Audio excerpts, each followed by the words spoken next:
Assalamu ala asrafil anbiya'i wal mursalin wa ala alihi wa ashabihi ajma'in. Amma ba'd. Alhamdulillah, puji dan syukur kita panjatkan kehadirat Allah Subhanahu wa taala karena pada sore hari ini kita bisa ketemu kembali ya, di acara yang insyaallah ya kita tunggu-tunggu bersama, Kantin Remaja, kajian rutin remaja bersama Ar-Risalah Media.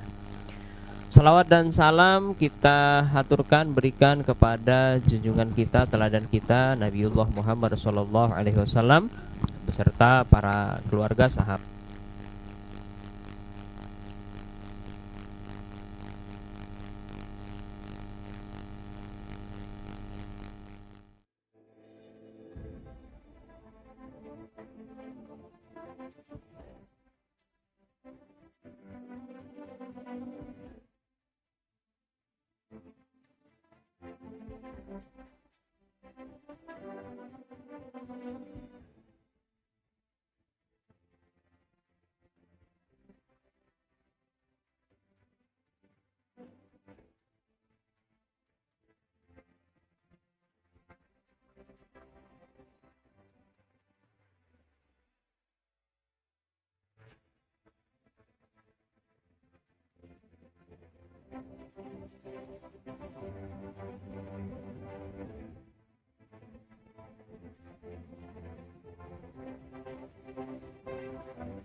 Waalaikumsalam warahmatullahi Gimana wabarakatuh. kabarnya? Sehat?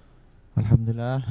Batuk pilek. Batuk pilek ya? Pilek aja, batuknya belum. Batuk, Mudah-mudahan enggak. mudah-mudahan enggak ya. Stop di pileknya ya. Ya. Mudah-mudahan kita sehat ya.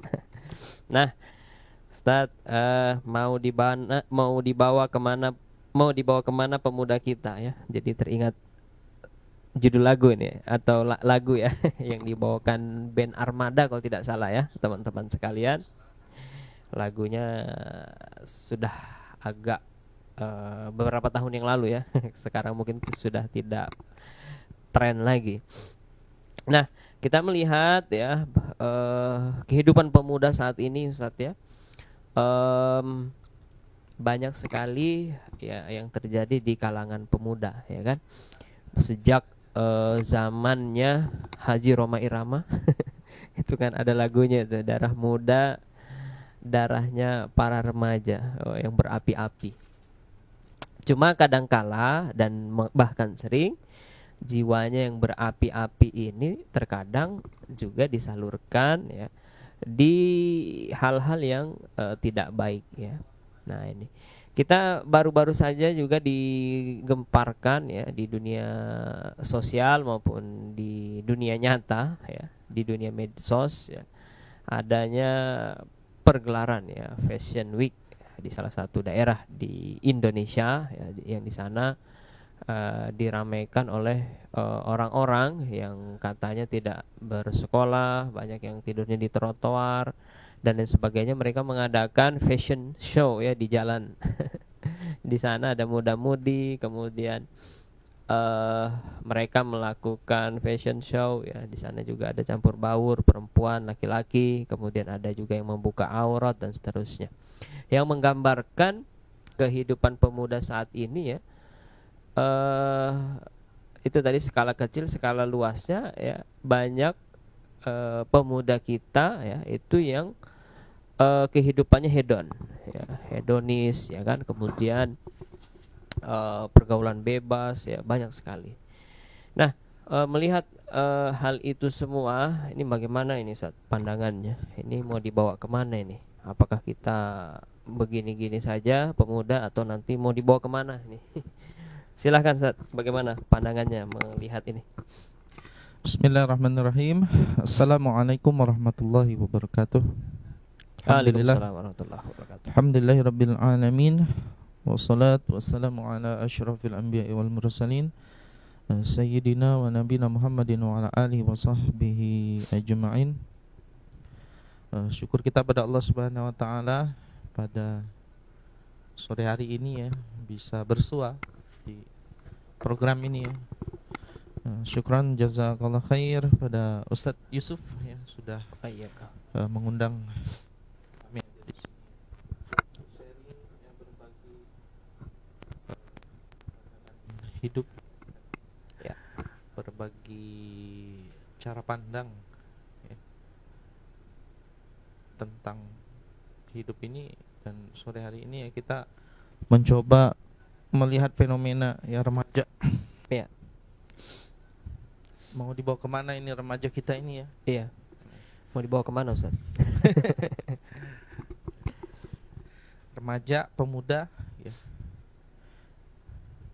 Itu memang salah satu fase kehidupan yang kita lewati ya. Ustaz Yusuf juga sudah pernah melewatinya. Pernah melewati. Kita semua pernah melewatinya ya. Yang sudah seusia mungkin 30-an, 40-an gitu ya.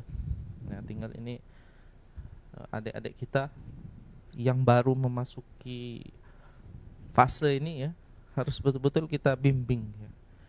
Harus betul-betul kita arahkan ya, agar mereka bisa memaksimalkan usia mudanya ya. Karena usia muda itu tidak dapat terulang ya. Kalau kita sudah melewati fase remaja, fase ya. Pemuda gitu ya, dan nanti akan terus bertambah usia kita. Usia berapa itu Ustaz? Dikatakan muda itu? Ya sudah balik lah ya. Sudah balik ya. Kalau sudah. Kan tahapan pertumbuhan itu kan dia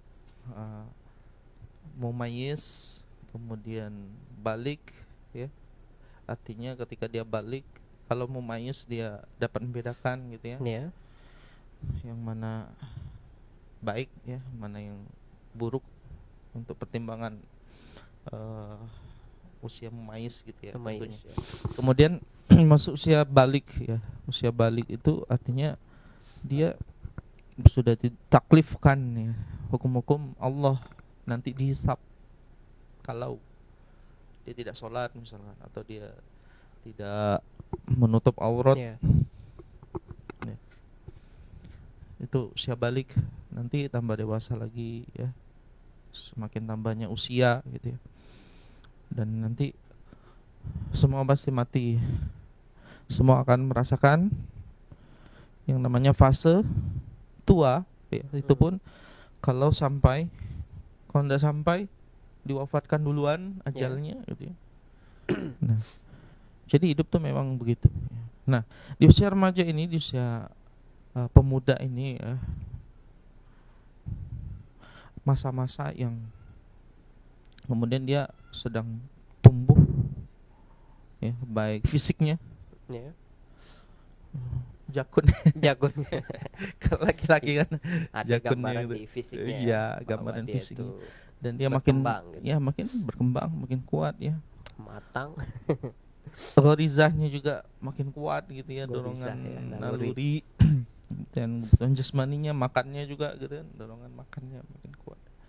Ya semuanya sebab bertambah. Nah, ini kalau kemudian remaja itu tidak diberikan tauladan, teladan, contoh, tontonan, ya, yang benar, yang baik, ya, mereka bisa, ya, mengimitasi, ya, kalau dalam ilmu sosial itu ada istilahnya itu imitasi, ya. Ada sugesti, ya, ada imitasi. Kalau sugesti itu dia terpengaruh, imitasi dia meniru.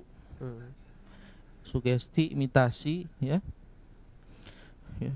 Dan remaja itu cenderung begitu, cepat dia, ya, apa yang dilihat, apa yang kemudian disaksikan, apalagi yang viral, itu akan menjadi standar mereka. Jadi fakta-fakta yang dilihat itu akan menjadi standar bagi mereka. Ya, kita dulu pernah merasakan, gitu. Untuk ditiru begitu ya. Iya. Dulu waktu masanya pakai celana yang sempit di atas, ngembang di bawah gitu ya, rame niru. Iya. Gober. Iya. GB. Cutbray gitu ya. Atau ketika masanya salah satu grup band yang vokalisnya pakai atasnya besar, bawahnya kecil gitu ya. Terus celananya diturunin sehingga boxernya kelihatan gitu. Nah, itu ada masanya, itu langsung meniru. Pemain band itu. Padahal itu belum ada YouTube. Belum ada YouTube ya. Apalagi sekarang sudah ada YouTube, ya, TikTok, dan itulah kemudian yang akan menjadi fakta-fakta itulah yang akan menjadi sumber pemikiran mereka. Dan apa yang dikatakan orang banyak, apa yang diamalkan oleh orang banyak, ya, apa yang dilakukan oleh pemuda yang banyak gitu ya, mayoritas, itu mereka anggap sebagai kebenaran, sebagai patokan. Jadi realitas itu dijadikan sumber pemikiran remaja, pemuda hari ini. Dan tidak mengherankan kemudian ketika booming Citayam Fashion gitu ya, kemudian langsung menjamur juga, ya, diimitasi oleh pemuda, remaja-remaja, pemuda-pemuda di wilayah yang lain, di daerah-daerah lain, ya. Cepat dia, sesuatu yang viral kemudian diikuti oleh banyak orang, dan kemudian dia menyebar. Jadi realitas atau fakta itu dijadikan sumber kebenaran, sumber berpikir, dan itu dijadikan nilai, ya. Dan itulah yang diimitasi, ditiru, kemudian dilakukan lagi, ya. Jadi dalam tahap ini, ya, ketika yang sudah tua gitu ya, apalagi yang berilmu, apalagi yang faqih fiddin, ya, para alim, para ulama, ya, tidak menuntun mereka, maka sampai kapanpun mereka akan menjadikan fakta-fakta tersebut sebagai patokan mereka. Patokan mereka. Iya. Akhirnya, ya, ditambah lagi kemudian dari mana sebenarnya mereka mengimitasi atau menyerap kepribadian dan kebudayaan yang ada di tengah-tengah masyarakat itu, kalau bukan apa yang diimpor, ya, dari barat, ya, food, fun, fashion, ya, gaya hidup yang hura-hura, ya, yang mencari kesenangan, hedonisme, ya, nanti ujung-ujungnya hedon, ya. Ya. Fashion itu kan fashion jelas gitu, 3F itu. Food, fun, fashion itu. Jadi fenomena Citayam Fashion Week itu bukan suatu sebenarnya yang baru, karena memang sejak dari dulu, ya, barat itu telah menunjukkan memberikan contoh kepada mereka, ya, kepada manusia, ya, kepada masyarakat, ya, terutama pemuda, terkait dengan fashion itu. Nah, jadi memang realitasnya begitu, jadi, ya, kecenderungan remaja itu, ya, fun, game, ya, senang-senang, Kesenangan ya. ya, fun itu, ya, termasuk ya game online. Ya. Jadi kalau kita lihat 1 kali 24 jam remaja itu ya, bangun pagi mungkin baring scroll HP gitu HP ya, ya. lihat TikTok, update status ya, kemudian main game online. Nah, nanti sorenya ke Citayam, Kita jadi malamnya rutinitas ya. ya malamnya nongkrong gitu ya. Dan itu mulai dari yang kelas bawah istilahnya itu, atau kemudian pergaulan remaja yang Ya, di perkotaan perkotaan. ya. Seperti itu realitasnya gitu ya. Realitas. Dan akhirnya apa? Kecenderungan mereka ya jauh dari agama ya. Ditambah lagi kondisi kita ini diperparah dengan Islamophobia. Yang ngaji di trotoar ya, untuk syiar gitu dikatakan nih kurang kerjaan gitu kan. Kerjaan ya. Ria gitu kan. Ria, sombong. Sombong. Ibadah kok dipamer-pamerin. Padahal itu syiar. Malah kemudian jadi sasaran ya dari berbagai kalangan. Giliran ini Giliran yang ketika ya yang berbau-bau LGBT muncul di ya, situ, difasilitasikan, dibiarkan gitu ya. Dibiarkan istilahnya itu, bahkan diapresiasi gitu Diapresiasi. ya. Dan fenomena pemuda hari ini ya bukan hanya Citayam Fashion Week itu ya. Di Jogja ada Kelitih ya. Apa itu? Vandalisme ya, yang mereka kekerasan. melukai orang hanya untuk kesenangan gitu ya. Yang baru-baru ini ya kasus pembunuhan anak SMP ya. Artinya apakah kemudian kita akan membiarkan ini semua terjadi? Membiarkan ini semua ya terus seperti itu. Remaja yang rukun Islam enggak hafal gitu ya. Ini ditanya niat sholat enggak hafal ya. Malam-malam tidur di jalan gitu kan. Rukun fashionnya hafal. Ya. Jadi seperti itu kondisi kita ya, remaja hari ini ya. Kita lihat dulu lah faktanya. Kita harus bangun kesadaran dulu kalau memang kita ini sedang tidak baik-baik saja gitu ya. Satu sisi kita remaja dijauhkan dari agama ya, rohis di stempel dengan hal-hal negatif gitu ya. Kemudian di pesantren pemberitaannya yang negatif-negatif ya. Padahal pesantren yang ada di Indonesia ini ribuan, banyak gitu ya. Banyak, betul. Kemudian ada beberapa kasus ya, itu kasuistik gitu ya. Yang memang tidak bisa dipukul rata gitu. Ya, Islamophobia itu semakin membuat runyam ya keadaan gitu ya. Satu sisi remaja itu butuh bimbingan agama, bimbingan Islam ya, harus dipahamkan syariat agar mereka bisa baik. Tapi di satu sisi itu ditakut-takuti dengan istilah radikal, dengan istilah teroris, dengan istilah ekstremis, radikalis ya. Sehingga umat itu takut ya. Bahkan orang tua lebih takut anaknya ngaji daripada anaknya nongkrong di kafe dan sebagainya gitu ya. Sampai main game, sampai ngecas, sampai meledak HP-nya, seperti itu ya. Ya itu kondisi kita. Ya itu kondisi kita ya, realitasnya seperti itu. Nah kita pertajam sedikit saat di realitas tadi yang menjadi tolak ukur dalam berpikir itu ya. Nah kan realitasnya terjadi seperti ini ya kan? Otomatis kan panca indera kita melihat realitas itu.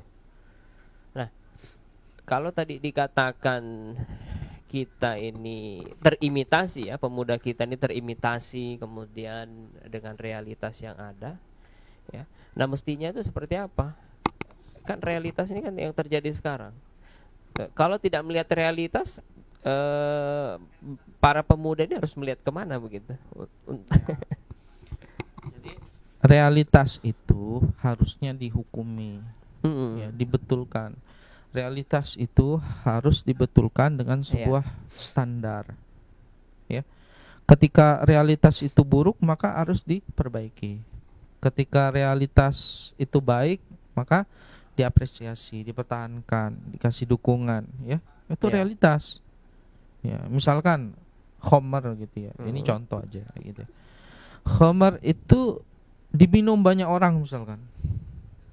Kemudian kita menarik kesimpulan bahwa khamar itu boleh, khamar itu baik.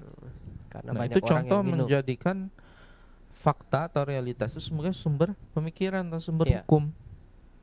Yang seharusnya kita lakukan adalah ya menjadikan ya khamar itu sebagai objek, ya.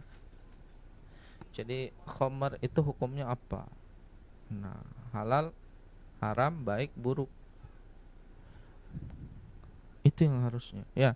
Nah, sebelum kita bicara jadi yang menentukan baik buruk benar salah itu siapa ya. Jadi kita contoh lagi Iya. misalkan. Contoh dulu. Misalkan di kampung ada fakta, realitas ya. Orang tidak sembahyang, orang tidak sholat. Apa kemudian kita tarik kesimpulan tidak sholat itu biasa-biasa saja, atau tidak sholat itu boleh? Kan tidak, sholat tetap wajib kan. Iya. Begitu juga dengan fenomena semua fenomena yang ada di tengah-tengah pemuda kita gitu ya, apapun itu bentuknya, itu sebenarnya adalah objek yang harus kita hukumi gitu.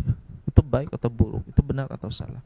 Nah, baik buruk benar salah ini kalau diserahkan kepada manusia dia sering berubah-ubah. Iya. Pemuda seperti apa sih yang baik? Nah, kalau sekarang kan dalam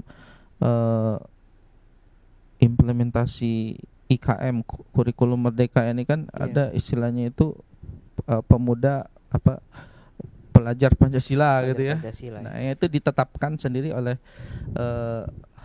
mereka ya, orang-orang yang merumuskan gitu sebagai pelajar seperti apa gitu kan. Itu kalau kemudian baik buruk benar salah itu diserahkan kepada manusia itu bisa berubah-ubah. Ya. Antara orang Indonesia, remaja yang baik, pemuda yang baik dengan orang Barat atau dengan orang Asia atau dengan orang Afrika, remaja yang baik itu pasti berbeda-beda parameternya ya. Begitu juga ya hubungan laki-laki dan perempuan yang baik, yang benar itu seperti apa, itu kalau diserahkan kepada budaya ya, kepada masing-masing bangsa atau adat itu pasti akan berbeda-beda. Beda ya. Di sini dikatakan baik, nanti di sana dikatakan buruk. Ya. Di Eropa ini tidak boleh, kemudian di Asia ini boleh. Berubah sesuai dengan apa yang menjadi ya, keyakinan, kepercayaan, pandangan masyarakat. Gitu. Orang-orang Barat tentu yang berpandangan sekuler, ya tentu mereka memiliki pandangan yang khas, ya. Bahwa bagi mereka kebebasan berperilaku itu adalah segala-galanya. Jadi manusia itu harus diberikan ya jaminan ya kepada mereka untuk melakukan sebebas-bebasnya asalkan ya tidak mengganggu kebebasan orang lain gitu ya. Maka dalam konteks pergaulan mereka, laki-laki dan perempuan yang menjalin hubungan tanpa pernikahan, bahkan kemudian mohon maaf berhubungan seksual, itu tidak dipandang buruk gitu ya. Itu dipandang sebagai hak asasi. Ya. Nah, beda kemudian kalau kita menjadikan Islam bahwa laki-laki dan perempuan itu harus menikah. Ya, harus menikah baru kemudian hubungannya halal. Dan konteks pernikahan itu adalah untuk melestarikan keturunan, melestarikan jenis. Ya. Jadi sudut pandangnya itu beda, tolak ukurnya itu beda. Ya. Nah pertanyaannya, jadi ya kalau untuk menentukan baik buruk itu yang mana yang benar, ya, remaja yang baik, remaja yang buruk itu seperti apa, ya. Dan kalau kemudian dibiarkan kepada manusia untuk menentukan nilai itu akan berbeda-beda, maka harusnya itu pandangannya kita ngambil yang mana, nilai-nilai yang mana gitu lah. Iya.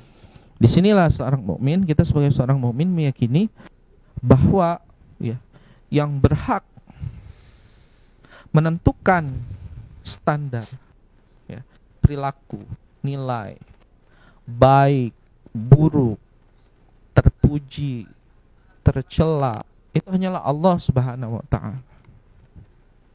Bukan manusia. Tidak diserahkan sama manusia ya. Bukan pula kata orang banyak gitu loh. Mm-mm. Tapi yang menentukan itu baik, buruk, benar, salah, terpuji, tercela, itu adalah haknya Allah Subhanahu wa taala. Dan memang logisnya harusnya seperti itu gitu. Karena Allah itu pencipta manusia yang Maha mengetahui karakteristik dari ciptaannya. Makanya Allah menurunkan syariatnya, mengutus rasulnya, ya, menurunkan Al-Quran kepada kita sebagai petunjuk. Ya.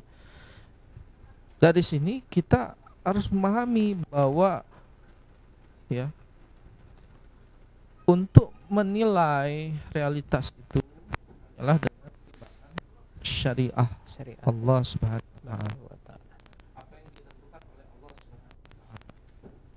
Jadi kalau mau dibawa kemana pemuda ini, kalau mau pengen selamat, standarnya harus Islam, harus sepakat dulu, ya, harus sepakat bahwa kita ini tidak baik-baik saja, dan kemudian kita harus sepakat bahwa pemuda harus dibawa ya ke arah apa yang diinginkan oleh Allah Subhanahu wa taala, apa yang diinginkan baginda Rasulullah Muhammad SAW, Nabi kita, apa yang dikehendaki oleh Islam. Itu standarnya. Iya. Harus sepakat dulu ini. Sepakat ya. Ya itu yang menjadi bahan pikiran kita juga, Ustaz. Kalau tadi misalnya kan disebut karakter Pancasila. Saya ada baca salah satu tulisan itu di salah satu media, dia bilang begini. Ini kalau misalnya standarnya Pancasila ya, misalnya kalau ada orang menikah yang sesuai standar Pancasila itu seperti apa, ya kan? Terus kalau misalnya nih ada siswa, dia atas kemauannya sendiri dia tidak mau menutup aurat misalnya, apakah itu bisa disebut karakter yang Pancasila gitu kan? Atau misalnya ada anak yang dengan pilihannya sendiri dia tidak mau sholat, tidak mau sholat, mungkin dia mau sholatnya pas sholat Jumat aja, ya kan? Apakah ini bisa dikatakan karakter yang Pancasila kan, seperti itu? Ternyata tadi sudah disebut ya, ini ada karakter apa namanya, yang standar-standar yang mesti itu diterapkan di tengah-tengah kita. Nah itu. Terus bagaimana itu kalau kita menginginkan standar itu yang sesuai dengan Allah, sementara ya kembali lagi ke realitas yang ada tadi kan, kebanyakan memang standar itu tidak dipakai lagi, ya kan? Bahkan Ustadz bilang tadi banyak pengaruh-pengaruh itu dari luar, justru itu yang diambil, ya kan? Yang dari Barat dan seterusnya itu ya, gaya hidupnya, mode dan seterusnya. Nah ini bagaimana itu Ustadz untuk memfilter itu semuanya di tengah-tengah pemuda?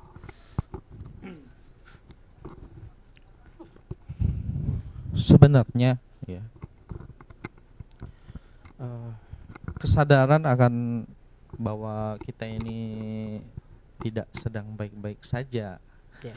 remaja kita sedang tidak baik-baik saja gitu ya. Kalau kita buka sajalah data kasus aborsi yang disebabkan oleh pergaulan bebas, kemudian kasus-kasus narkoba, ya, kemudian ya, itu kita buka aja datanya, kita baca ya, searching, googling ya, betul enggak kita ini baik-baik saja gitu. Kalau kemudian kita yakin, kalau kemudian kita lihat data ya, silakan nanti cek ya, kita kumpulkan data itu ya, kerusakan remaja kita fenomena-fenomena seperti ya Citayam, kemudian Kelitih yang ada di Jogja gitu yang semakin mengkhawatirkan gitu ya. Iya. Ini sangat mengkhawatirkan masyarakat Jogja sebenarnya Kelitih. Saya pernah di Jogja juga dulu ya, kuliah S2 di Jogja. Dan merasakan kondisi itu ya. Enggak sampai ketemu sih karena kita di Jogja kota gitu ya. Oh ya. Di Jogja kota Jogjanya waktu itu ya. Nah, tapi berita itu memang betul gitu ya. Nah, dan ini harusnya mengarahkan kita kepada satu pandangan ya, bahwa harus ada aktivitas dakwah di sana. Tidak bisa kemudian kita ya bangun tidur sibuk dengan rutinitas kita ya, ke kantor, kemudian makan siang bersama keluarga, makan malam, jalan-jalan, kemudian tidur lagi, siklus. Kita harus merubah pola yang seperti itu dan menumbuhkan ya kesadaran bagi kita untuk ya melakukan aktivitas perubahan dakwah itu. Ya. Kan persoalannya ini adalah persoalan ya bahwa negeri kita ini ya tidak menerapkan Islam. Ini persoalan mendasarnya. Ya. Tidak menerapkan syariat Allah, sistem Islam, sehingga standar-standar Islam itu tidak dilembagakan atau tidak diperundang-undangkan, tidak dijadikan kebijakan, ya. Dan akhirnya apa? Ya, Islam yang Allah katakan sebagai solusi atas kehidupan ya, menjelaskan segala sesuatu ya. Hudal linnas, petunjuk bagi manusia. Kemudian menjadi sumber-sumber hukum fikih yang sebenarnya itu adalah solusi untuk mengatur, memberikan pengaturan bagi remaja ya, memberikan gambaran bagi remaja yang mulia itu seperti apa. Itu jadi tidak dipakai. Akhirnya bikin-bikin sendiri ya. Standar-standarnya dibikin-bikin ya, diambil-ambil dari sana sini gitu ya, digali dari mana-mana gitu ya. Yang terakhir ya mentok di profil pelajar Pancasila gitu ya. Itu yang paling mutakhir ya. Sebenarnya ini ya kalau kita lihat trennya ini, kita ini sedang kebingungan mencari solusi gitu loh. Ya. Sistem pendidikan kita berganti-ganti. Kalau kita lihat cara penyelesaiannya lewat kurikulum gitu ya. Dari dulu sampai sekarang. Tapi belum juga mampu ya menekan misalkan angka pergaulan bebas ya, atau mengatasi masalah narkoba dan sebagainya. Itu belum mampu kalau dari sistem pendidikan gitu ya. Kalau dari sistem hukum ya, sistem sanksi hukum ya, padahal ada kita sistem hukumnya ya, itu belum mampu mengerem, bahkan hanya untuk mengerem laju angka kriminalitas ya, baik yang dilakukan secara umum maupun remaja ya.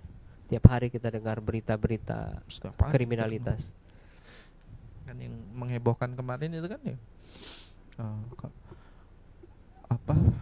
yang pembunuhan ya. Kita memang tidak habis pikir gitu ya. Sebentar ya, tadi nanti kita lanjut lagi tuh. Mungkin kencingnya belum lurus ya. Tapi sudah bisa membunuh gitu, SMP gitu. Yang harusnya harapan kita anak SMP itu ya dia sayang pada temannya gitu ya, membantu temannya gitu ya, dia rajin sholat ke masjid ya. Harusnya kan kita pulang-pulang ke rumah ya salim orang tuanya gitu ya, habis itu bantu nyapu-nyapu rumah, bikinkan teh, kopi buat ayahnya, abinya gitu kan. Lihat ibunya capek lagi nyuci pakaian, dia Iya. ke dapur cuci pakaian gitu kan. Tapi fakta apa yang terjadi ya? Pulang, jangan kan assalamualaikum gitu, langsung masuk rumah ya. Kemudian ini tidak mengarang-arang ya. Mungkin ada faktanya dirasakan gitu ya. Kalau ibunya masak tidak sesuai lauknya marah-marah gitu kan. Kemudian pengen fashion yang terbaru update ya, orang tuanya tidak punya uang ya, banting-banting, hambur-hambur barang gitu ya. Masya Allah. Real kayaknya ya, itu ya. Real. Nah, harusnya kan kita pengennya itu remaja yang tadi itu ya, sholat 5 waktu ya. Kemudian orang tuanya pulang ke rumah capek, ayahnya habis kerja dipijitin gitu ya. Nah, iya. Nggak pernah meninggikan suaranya. Kemudian kalau dikasih tahu orang tuanya nurut. Tapi nyatanya ya berbanding terbalik gitu. Kembali ya. Nah, kembali lagi tadi ya, sistem pendidikan kita rasanya belum mampu ya. Kurikulum berganti ya. Kemudian para guru didorong untuk sertifikasi gitu ya, biar jadi pendidik profesional gitu ya. Ya kita bukan menjelek-jelekkan gitu ya. Tapi kita ini cari solusi bersama gitu ya. Dan kita terbukalah gitu loh. Berpikir terbukalah gitu ya. Kalau memang kita ini tidak baik-baik saja ya, sistem pranata, sistem sosial yang ada belum mampu gitu ya. Kalau sistem pergaulan ya, kalau kita bicara sistem pergaulan itu kan bagaimana pengaturan yang seharusnya laki-laki dan perempuan gitu kan. Ya. Itu belum, masih unsur liberalisme, kebebasan masih ada. Masih ada ya. Ya. Bahkan yang seharusnya agama itu dijadikan sumber untuk mengatur pranata sosial, jadi karena Islamophobia itu dimonsterisasi gitu. Oh, seorang pakai apa, ulah buzzer ini, orang mau mewajibkan kerudung gitu kan. Itu kan harusnya perintah agama gitu. Malah diolok-olok atau distigmatisasi gitu ya. Disalahkan. Padahal jilbab itu ya, kerudung, jilbab ya, itu perintah Allah. Perintah Allah ya. Perintah agama, dan itu untuk menjaga kemuliaan. Bilangnya ini ke Arab-Araban. Nah, giliran ada orang Arab ya di sini enggak pakai kerudung. Nah, orang Arab aja bilangnya enggak begitu-begitu amat ya gitu ya. Berarti yang dibenci itu bukan Arabnya ya, syariat Islamnya. Nah, gimana coba kontradiktif? Kita ini ingin membetulkan akhlak remaja ya.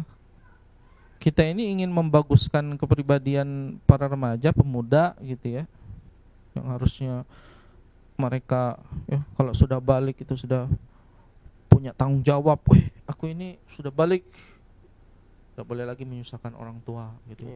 Kalau balik itu ya harus cari nafkah sendiri gitu kan. Nah, tapi karena masih sekolah, disubsidi orang tua ya, tahu diri gitu kan. Nah, makin berbakti gitu ya. Oh, berbakti itu perintah Allah. Jadi taat kepada orang tua itu perintah Allah. Ini kan standar Islam gitu loh, yang harusnya diambil dan diimplementasikan dalam kebijakan. Kalau level penguasa itu akan lebih efektif. Jadi tidak bingung kita. Kalau tadi itu kan mau dibawa kemana, bingung siapa yang paling efektif untuk membetulkan remaja gitu. Jadi sendiri-sendiri gitu. Sekolah sendiri, pesantren sendiri, orang tua sendiri ya. Ustadznya bingung, sendiri semua jadi bingung. Yang paling efektif itu untuk membetulkan, mengkreat remaja yang istimewa, yang mulia, itu adalah level kebijakan. Ya, sehingga jelas gitu. Kebijakan, sistem yang diterapkan gitu ya. Dan itu harus dimasukkan Islam di sana gitu loh. Ya kalau masih sekuler, rasa-rasanya susah. Karena sekuler itu memang mendoktrin orang agar agama itu tidak ikut campur dalam mengatur berbagai urusan, termasuk ya urusan pergaulan atau menata pergaulan remaja. Ya, agama gak usah dibawa-bawa gitu ya. Agama nggak usah dibawa-bawa. Dalam hal pergaulan sosial ya kan. Jadi mungkin sampai situ tergambar lah gitu ya. Ya. Bahwa kita sekali lagi penekanannya poinnya gitu ya, panjang lebar itu, bahwa kita ini harus sepakat sedang tidak baik-baik saja gitu ya. Dan kemudian kita ini bingung role model atau remaja yang baik itu seperti apa, dan Iya. Islam punya itu semua. Islam punya itu semua. Ya. Dan kemudian dari mana kita harus memulai ya? Dari level ya. Yang paling efektif itu kebijakan. Ya, penerapan aturan ya, sistem. Nah, untuk sampai ke sana memang harus ada aktivitas penyadaran. Itulah dakwah. Ud'u ila sabili rabbika bil hikmah bil mau'izatin hasanah wajadilhum billati ahsan ya. Wa man ahsanu qawlan mimman da'a ila Allah wa amila shalihan wa qala innani minal muslimin. Jadi sebenarnya aktivitas dakwah itu yang akan mencerdaskan, memberikan kesadaran ya, di semua level, baik level penguasa Ya. ya, level guru-guru gitu ya, kemudian remajanya, keluarganya, orang tuanya gitu ya, akan efektif ya, ketika negeri ini diatur dengan syariah sebenarnya, langsung to the point. To the point. Karena negeri ini harus diatur dengan syariah. Syariah. Nah, untuk sampai kepada negeri ini pengen syariah, itulah aktivitas dakwah. Ya, kita harus apa istilahnya itu, tetap tegar gitu ya menghadapi menjalankan aktivitas dakwah ini. Ya. Karena di satu sisi kita menghadapi umat yang belum paham terhadap syariah itu solusi kehidupan gitu ya. Juga kita menghadapi ya hembusan Islam fobia yang dihembuskan oleh pembenci-pembenci Islam ya. Jadi dua arah saat ya. Ya, internal, eksternal. Ya. Yang mereka rata-rata ya terpengaruh dengan cara berpikir sekuler ya. Sekularisme. Sekuler barat ya, sekularisme, pemisahan agama dari kehidupan gitu. Nah, dan itu memang pekerjaan yang seumur hidup lah, karena aktivitas dakwah itu aktivitas seumur hidup sampai kita wafat ya. Mulai merubah paradigma masyarakat ya, dan nanti ketika sistem diterapkan ya, semuanya pengen menerapkan sistem syariah, sistem Islam gitu ya, baru kemudian efektif ya menerapkan kurikulum pendidikan yang berbasis akidah ya, akidah Islam, kemudian menerapkan sistem sanksi ya, yang kemudian Islam ya, kemudian sistem hukum yang Islam, sistem ekonomi yang Islam ya, baru kemudian masyarakat Islam itu terwujud ya. Jadi remaja yang soleh, remaja yang berbakti pada orang tua ya. Kemudian orang tua yang soleh. Kadang ya, karena sistem hari ini ya, kita sudah bicara sistem ya. Memang sistem sih. Kalau enggak bicara sistem itu enggak akan selesai pembahasannya gitu ya. Kayak benang kusut. Jadi kalau sudah mau menyelesaikan dengan benar itu yang bicara sistem memang ya. Ya, ketika sistem Islam diterapkan, maka tidak hanya remaja yang baik tapi juga orang tua yang baik. Kadang problemnya hari ini ya, kita orang tua itu pada level enggak tahu gitu loh, anaknya ini mau dibawa kemana nih. Kadang ada mungkin ya orang tua yang tidak paham, yang bingung juga, ini anaknya malah kalau enggak pacaran dia gelisah.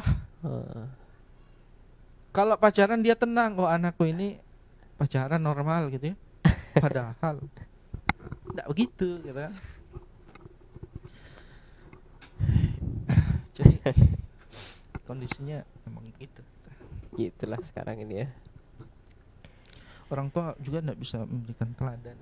Banyak orang tua yang tidak bisa memberikan teladan. Iya. Anaknya masih kecil suruh ke masjid gitu. Sampai di masjidnya dipukuli sama takmir. Anak ayahnya mana? Ngerokok sambil nonton TV maghrib. Anaknya ke masjid ya. Anaknya diomeli kalau enggak ke masjid gitu ya. Sampai masjid anaknya apa? Main-main. Pulang-pulang benjol tempeleng Temannya atau takbir masjid. Tapi memang ada kasus begitu. Iya, Ada kasusnya. waktu kita sholat di salah satu masjid lah, bukan di Berau ya, tapi di salah satu masjid aja tuh. Ya, jadi anak-anak itu memang ribut bermain dia ya.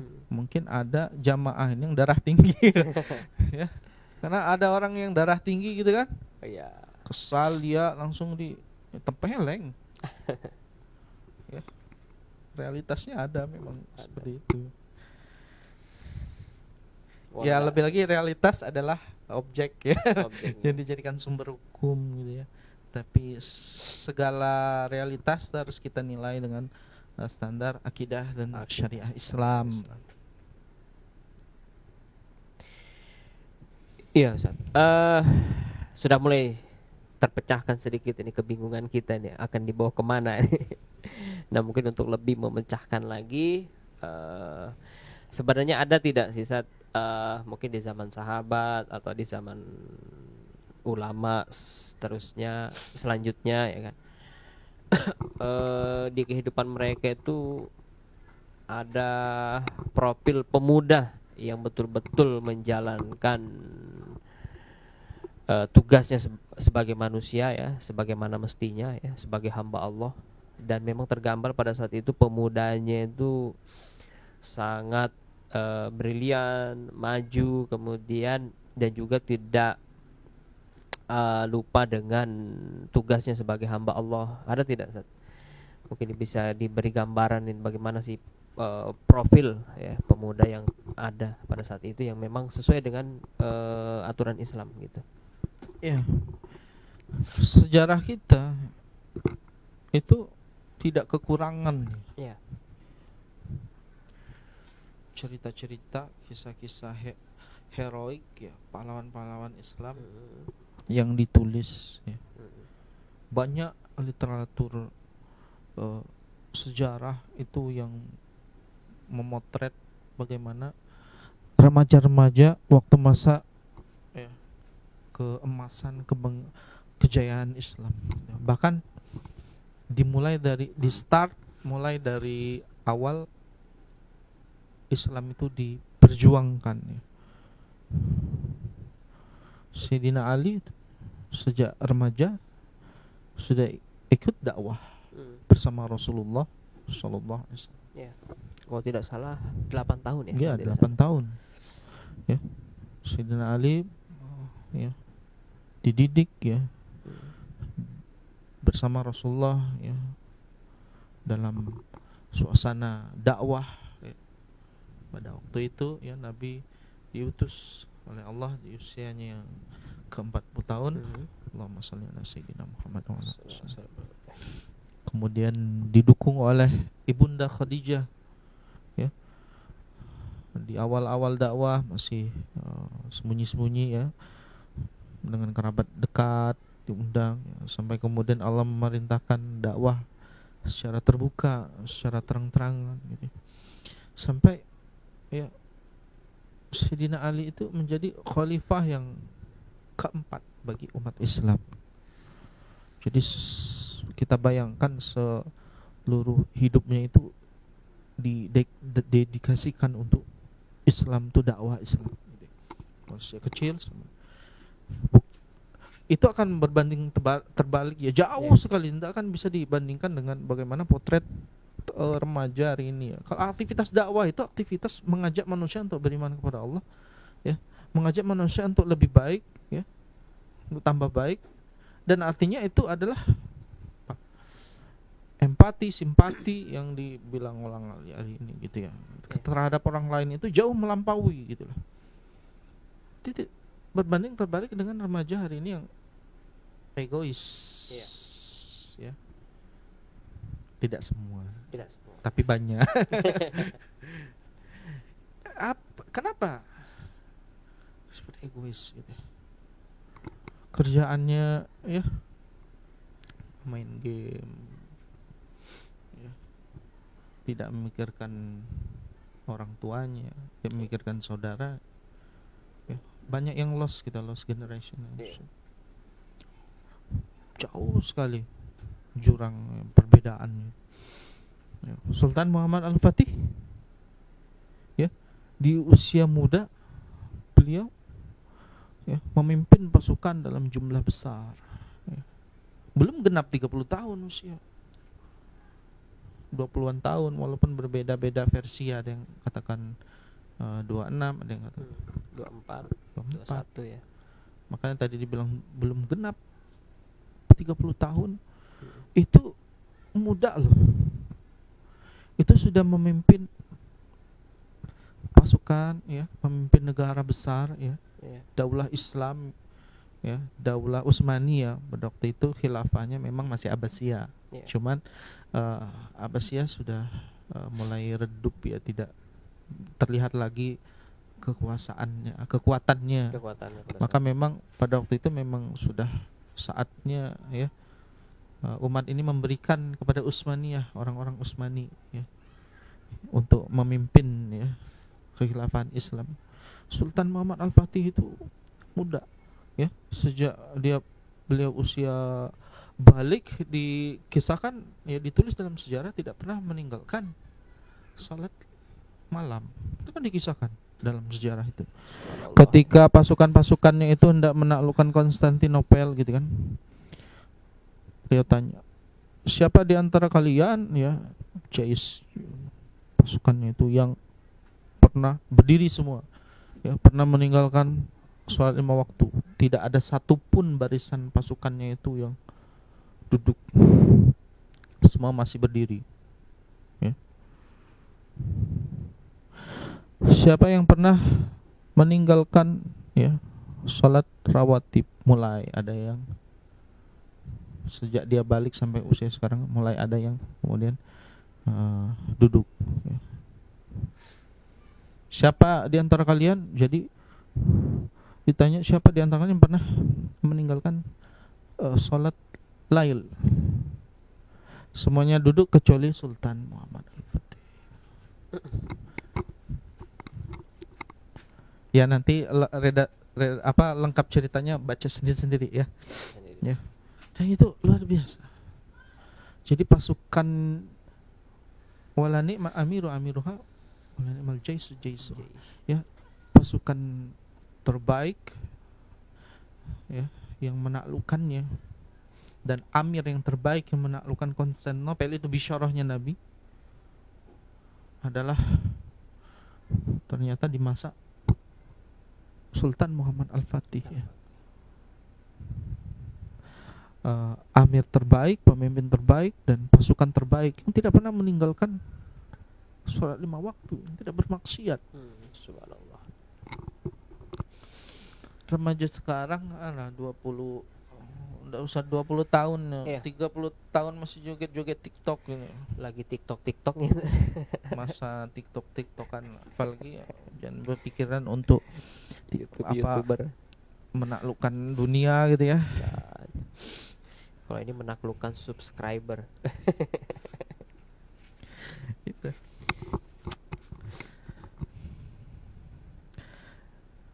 Sayyidina Mus'ab bin Umair ya, berkat jasanya beliau gitu ya, penduduk Madinah diislamkan sehingga tegaklah daulah Islam yang pertama ya, daulah Islamiyah, daulah Nabawiyah di Madinah, di Yasrib ya, Madinah Al-Munawwarah.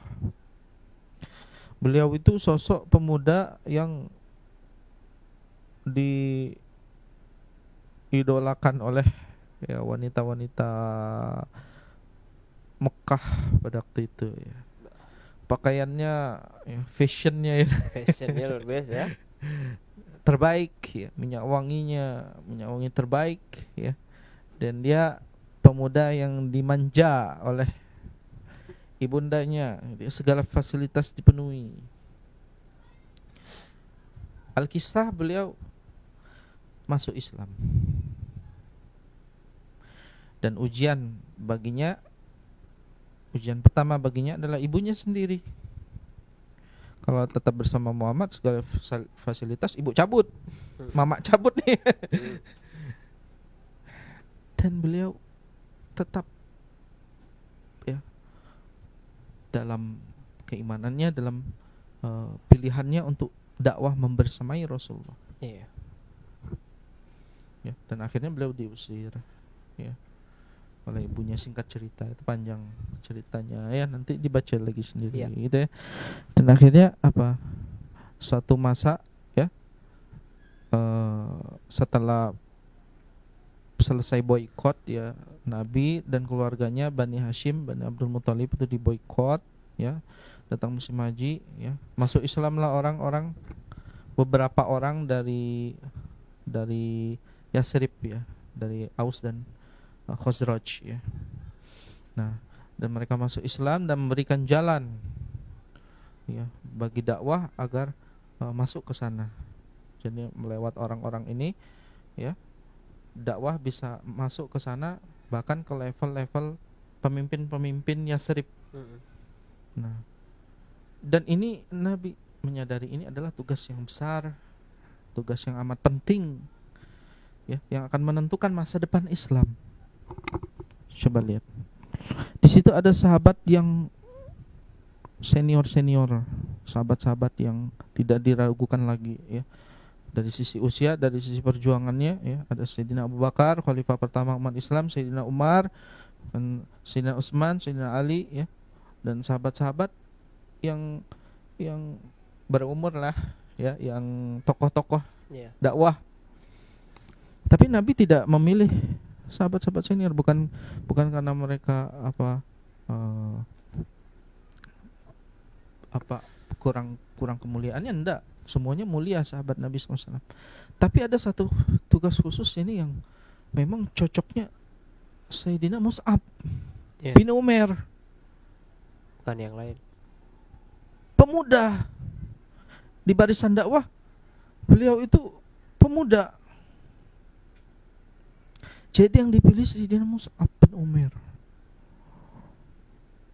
Diutuslah Sayyidina Mus'ab ikut bersama rombongan Aus dan Khazraj, dan para pemimpin Yasrib itu, baik dari kalangan Aus maupun Khazraj, masuk Islam lewat lisan beliau, lewat dakwah beliau yang siang malam berkorban untuk dakwah, siang malam tanpa henti gitu ya.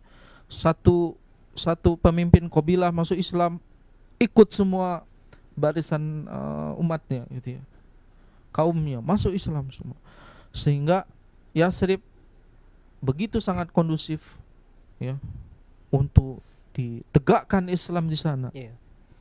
Dan akhirnya ya terjadilah Baiat Aqabah 2, dan kemudian hijrahlah kaum muslim dari Mekah bergabung dengan sahabat-sahabat Aus dan Khazraj yang kemudian disebut sahabat Ansor, dan dari sanalah Islam tersebar ke seluruh penjuru dunia. Subhanallah. Dan Sayyidina Mus'ab bin Umair ya wafat di perang Uhud.